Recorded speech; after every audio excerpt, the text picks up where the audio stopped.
Բարև ձեզ, Շանթ Գյումրիի եթերում լրատվության ժամ է, այսօր դեկտեմբերի 26-ն է, օրն ուրբաթ։ Կարմիր խաչի միջազգային կոմիտեի ներկայացուցիչները դեկտեմբերի 24-ին եւ 25-ին տեսակցել են Ադրբեջանում պահվող բոլոր հայ անձանց։ Ազատությանը հայտնել է Հայաստանում Կարմիր խաչի միջազգային կոմիտեի պատվիրակության հաղորդակցման ղեկավար Զառա Ամատունին։ Այս անգամ կազմակերպվել է անմիջապես Ժնևի կենտրոնակայանից, հաշվի առնելով, որ սեպտեմբեր ամսից կազմակերպությունը ներկայություն չունի Ադրբեջանում։ Ամատունին նշել է, որ այցելող թիմի կազմում պատվիրակների մեջ եղել է նաև բժիշկ։ Ըստ ընթացակարգերի կազմակերպության տեսակցության ընթացքում, ինչպես նախկինում, այնպես էլ այս անգամ իհարկե ուշադրության կենտրոնում են եղել առողջական հարցերը անձանց, իրենց հանդեպ վերաբերմունքը եւ պահվան պայմանները, ասել է Ամատունին։ Ընտանիքների կողմից ծանրոցներ չեն փոխանցվել, այցը սահմանափակվել է կազմակերպության առանձնազրույցներով, ընդհանուր գնահատականով։ Արցախի նախկին նախագահներ Արկադի Ղուկասյանը եւ Բակո Սահակյանը Բաքվի դատարանում եզրափակիչ ելույթներ են ունեցել։ Հերքել են իրենց առաջադրված մեղադրանքները։ Արկադի Ղուկասյանը նշել է, որ համաձայն չէ մեղադրանքի կողմի ապացույցների հետ եւ ներկայացրել է իր հակափաստարկները։ Մեղադրանքի կողմը Խորհրդային Ղարաբաղ թերթում իր աշխատանքը ներկայացրել է որպես հանցագործություն։ Նա ասել է, որ ինքը թերթում ռուսերեն թարգմանություններ է արել։ Արցախի նախկին նախագահ Բակո Սահակյանն էլ հայտարարել է, որ Արցախում հանցավոր կազմակերպություն գոյություն չի ունեցել եւ չէր կարող գոյություն ունենալ։ Դատավարությունը կշարունակվի դեկտեմբերի 26-ին։ Իզմիրլյան բժշկական կենտրոնում վիրահատվել է Շիրակի թեմի առաջնորդ Միքայել arczepiskopos Աջապահյանը։ Այժմ գտնվում է անեսթեզիոլոգիայի վերակենդանացման եւ վիրահատական բաժանմունքում, ստանում է հետվիրահատական բուժում։ Հայտնում են Իզմիրլյան բժշկական կենտրոնից։ Միքայել Սրբազանի առողջական վիճակի մասին այլ մանրամասներ հայտնել չենք կարող, քանի որ դրանք համարվում են բժշկական գաղտնիք, նշվում է բժշկական կենտրոնի տարածած հաղորդագրությունում։ Հայ ազգային կոնգրես կուսակցությունը մասնակցելու է Հայաստանում 2026 թվականին կայանալիք խորհրդարանական ընտրություններին։ ՀԱԿ-ի վարչապետի թեկնածուն կլինի կուսակցության վարչության փոխնախագահ Լևոն Զուրաբյանը։ Այս մասին հայտնել է ՀԱԿ վարչության փոխնախագահ Արամ Մանուկյանը։ Այն ամենը համաձայնեցվել է մեր կուսակցության նախագահ Լևոն Տեր-Պետրոսյանի հետ։ Տեղյակ եմ պահում, որ միաձայն կայացվել է որոշում մասնակցել առաջիկա ընտրություններում եւ կուսակցության վարչապետի թեկնածու առաջադրել վարչության փոխնախագահ Լևոն Զուրաբյանին, հայտարարել է Արամ Մանուկյանը։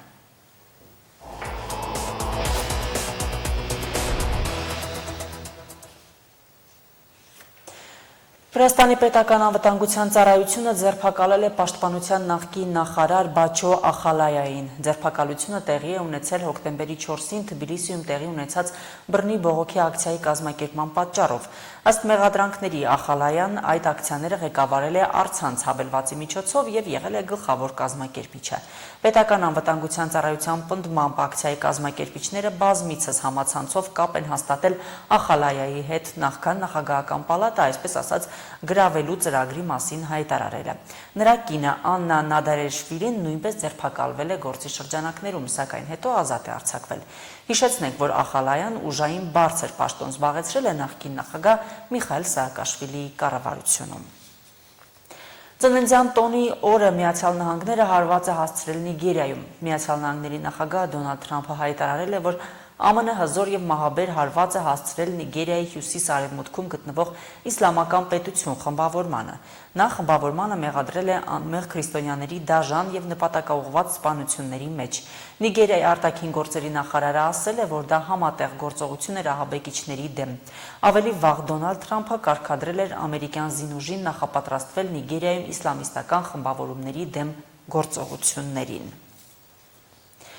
Ճապոնիայի կառավարությունը ռեկորդային չափով ավելացրել է պաշտպանական ծախսերը։ Պաշտպանական բյուջեն կազմում է 9 տրիլիոն իեն, ինչը 58 միլիարդ դոլարով գերազանցում է նախորդին։ Նպատակն է ամրապնդել երկրի հակահարվածային կարողությունները եւ առափնյա պաշտպանությունը, ավելացնել թևավոր հրթիռների եւ անօդաչու սարքերի թիվը։ Իսկ պատճառն այն է, որ տարածաշրջանում լարվածությունը մեծանում է։ Ճապոնիայի վարչապետ Սանաե Տակայիչին նոյեմբերին ասել էր, որ իր երկրի զինված ուժերը կարող են ներգրավել, եթե Չինաստանը գործողություններ ձեռնարկի Թայվանի դեմ, որը Պեկինը ուզում է վերցնել իր տիրապետության տակ։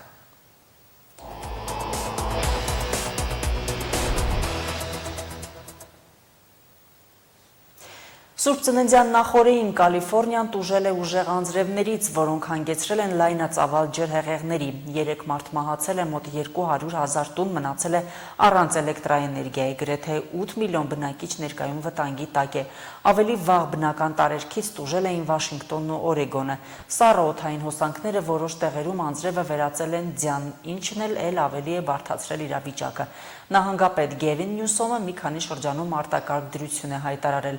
Օդերևութաբանները կանխատեսել են, որ շաբաթվա վերջին տեղումների ծավալը կմեծանա։ Արտակարգ ծառայությունները աշխատում են ուժեղացված ռեժիմով։ 1984 թվականին Լենինականի 60-ամյակի տոնին բացված բարեկամության շատրվանը, որը քաղաքի մարդկանց ավելի ծանոթ է Մանուշյանի ֆոնտան կամ 60-ամյակի տորթ անունով, այլ նշանակության, որպես հուշարձան վերանորոգելու իր նախագիծն է նորից առաջարկում իրականություն դարձնել շատրվանի հեղինակ, ճարտարապետ Արթուր Թարխանյանի դուստրը Անահիտ Թարխանյանը։ 88-ից հետո լքված, բայց չթալանված մոդեռնիստական ոճի գործը հուշարձանի վերածելու նախագիծը օրեր առաջ Թարխանյանը քննարկել է քաղաքապետարանում։ Դա ինչ ապալաս խայդո ֆոնտան է եղել։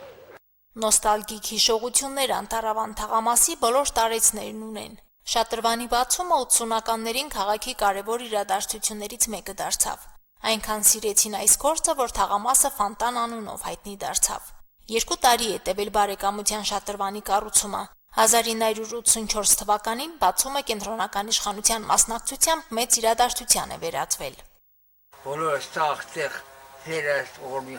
եւասատի կարտիվիջանել են եկել։ Միշեք բարե նավակին գալ, բանը ցածից ֆոնտանը։ Այս իհանից։ Սկավեկը գտրած։ Սեղանետը Մարտինեսին դե խմեն։ Միսաղատո մարտը ցածակ դարին։ Թեկուզ ժանկոտված ու անխնամ իր մոդեռնիստական ոճի գեղեցկության մեջ այն մնում է չկրկնվող։ Այն համարվել է խորհրդային շրջանի արտ-արվեստի բացառիկ նմուշներից, որը տարածական ճիշտ ընտրությամբ էր կառուցվել, հարևանությամբ նախկին պոլիտեխնիկական ինստիտուտի շրջապատված բնակելի շենքերով։ Ընդամենը 4 տարի անց 88-ին թաղամասը եւ շատրվանի շրջակա տարածքը վերածվեց տնակային ավանի։ Տարիների ընթացքում շուրջ բոլորի շենքերը քանդվեցին, թալանվեցին, տնակներ տեղահանվեցին, իսկ շատրվանը մնաց իր տեղում, որ այն չի թալանվել, դա բնակիչների շնորհիվ է։ Հա, մենք թույլ չենք տվել։ Քանի մացարի գա, ես բռնես ատկեցարել եմ ստեղ։ Հա, բնակ ես եմ ստեղ ասկողը։ Հետո ֆոնտանի քարը ճարտեն, կարող ո՞մ։ Զանգուտա միլիցիա, կոպերնտան։ Երկու տեփակալ են տվել։ Բարեկամության շատրվանից երկաթ չի պակասել, շրջանակող քարերն ու սալիկներն են քանդված։ Միայն ջրային ներքին ցանցը չկա, չգործելու հետևանքով շարքից դուրս էին եկել, քայքայված խողովակները կտրել տարել են։ Եկան նասոսնին քանդեցին, դրուբեկն հանին տարան։ Ստեղից նայ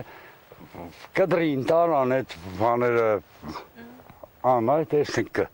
Ջրի այդ Հա։ տրուբեկը։ Այս ջրի տրուբեկն է սիրուն ցտնեին գնդեղ։ Այս դոմինգները մակավելուց հետո սա կող բոլորը դարել է զիբելնոց գալեսել էլի։ Որին ինչ դիա մինայկը դուք էլ կտեսնիք էլի, որին ինչ ձեռք գնի բերեն լեցենք այստեղ շատ էին դաժե մենք սելենք այստեղ պետք չէ լեցել մարդիկ ճիշտ է չեն ապրի, բայց տարածքը քաղաքի սիրն իշխորեն է, պրոստը անտեսված է սպայն էլի։ Տնակներ դեռ կան շատրվանի հարևանությամբ, մեծ մասն էլ փակ դռներով։ Թաղամասն ինքն իրենով հեռու է ուշադրությունից, հուշարձանն էլ պահպանությունից զուրկ արդեն 37 տարի։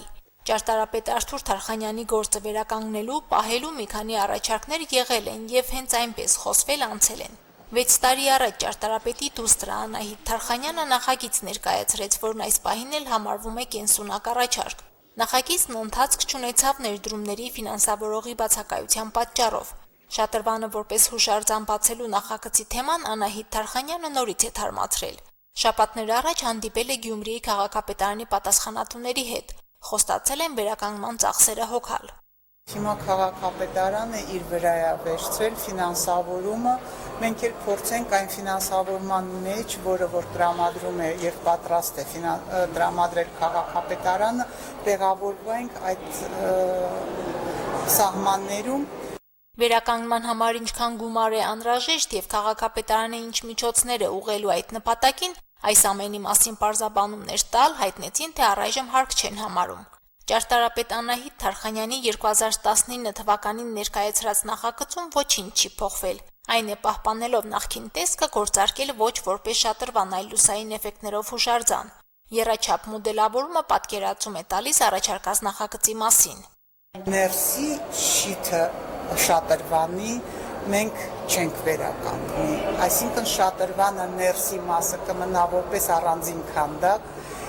իրան որոշեցինք անվանենք այսօր լույսի շատրվան, մեջը շատ ակտիվ լույսային էֆեկտներ կլինեն, դեպի վերև նման գիշերը լույսերը կխփեն դեպի ներքև, բայց իրա վրա ջուր գցելը մենք կկորցնենք այդ շատրվանը, չենք անում ոչ թե նրա համար, որ չենք ուզում, պարզապես ափսոսում ենք այն գործը, որը որ կա, որտեղ այդ դեպքում ժամկետը կյանքի ընթացքը շատ կարճ է լինելու։ Նախագծի մեկնարկի ժամկետների ու պայմանների վերաբերյալ տեղեկությունները եւս սահմանափակ մնացին։ Իսկ քաղաքի բարեկամության նշան շատրվանը նույնիսկ այս տեսքով ժանգոտված մետաղներով չի դադարում հետաքրքրել քաղաք այցելող հյուրերին։ Մարինե Դերբինյան, Վահագն Բարագյան, Հորիզոն։ Շուկայում սպառողի վստահության արժանանալու բանաձևը ոչ միայն որակյալ արտադրանք ունենալն է, այլ նաև այդ սպառողի հետ անմիջական ու շարունակական կապ պաշտպանելը, ինչն ապահովում է սոցիալական պատասխանատվությունը։ Աթենք մսամթերքի ընկերությունը մեծ դեր է վերապահում սոցիալական պատասխանատվությանը, որը ենթադրում է մասնակցություն մարզային կյանքին։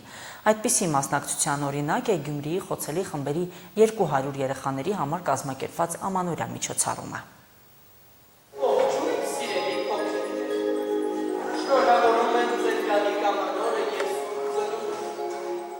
Այս տարի ամանորյա հեքիաթը ներկայացման տեսքով հասել էր Գյումրի։ Օլիվեր Ձնեմարդու ձմեռ պապի տնակը փնտրելու մասին պատմությունը միանգամից գրավել էր փոքրիկ հանդիսատեսի ուշադրությունն ու աշխուժացրել նրանց երևակայությունը։ Ինտերակտիվ ձևաչափի շնորհիվ փոքրիկները ոչ միայն դիտում էին ներկայացումը, այլև ակտիվորեն ներգրավում դրա ընթացքի մեջ։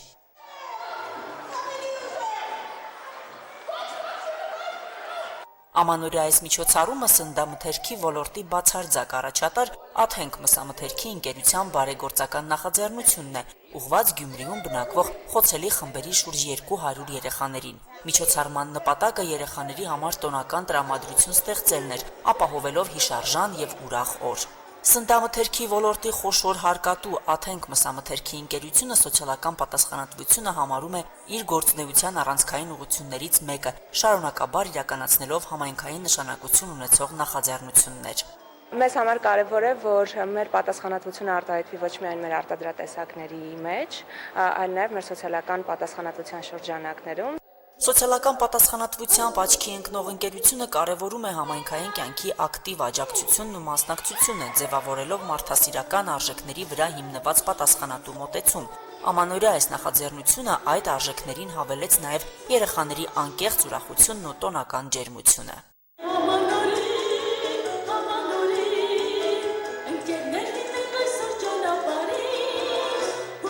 Ինձ շատ դուր եկան երգերը, ներկայացումը շատ հետաքրքիր էր, ու սիրուն էր շատ։ Ես շատ ուրախացա, որ եկել էի այստեղ ու այս ներկայացումը տեսա։ Աթենք մսամթերքի ընկերությունը նաև նվերներ էր պատրաստել երեխաների համար։ Անակնկալ նվերները խորհրդանշական էին, յուրաքանչյուր երեխային 5 գիրք։ Խորհրդանշական նվերներ էին, գրքեր էին, եւ մեր ընկերությունը առհասարակ շատ է կարևորում կրթական կոմպոնենտը, եւ մենք համարում ենք, որ կրթության մեջ ներդրումը առհասարակ ռազմավարական նշանակություն ունի երկրի զարգացման գործում։ Աթենք մսամթերքի ընկերության սոցիալական պատասխանատվության բաղադրիչի շրջանակներում անցկացվող միջոցառումները շարունակական են լինելու։ 2026 թվականին ընկերությունը նոր ու մեծ ծրագրեր ունի։ Լուսինե Հայրապետյան, Արարատ Ծատուրյան, Հորիզոն։ Այժմ լրահոսը սպառված է, նորությունների սպասեք մեր հաջորդ թողարկումներում։